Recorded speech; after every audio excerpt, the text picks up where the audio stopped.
করে যখন কেষ্ট পেলাম, এখন কি আর বলো একা একা যায় থাকা, ওগো তোমায় ছেড়ে করতে হবে গো রোজ দেখা।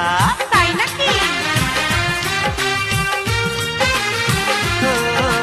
কষ্ট করে যখন কেষ্ট পেলাম, এখন কি আর বলো একা একা যায় থাকা, ওগো তোমায় ছেড়ে করতে হবে গো রোজ দেখা।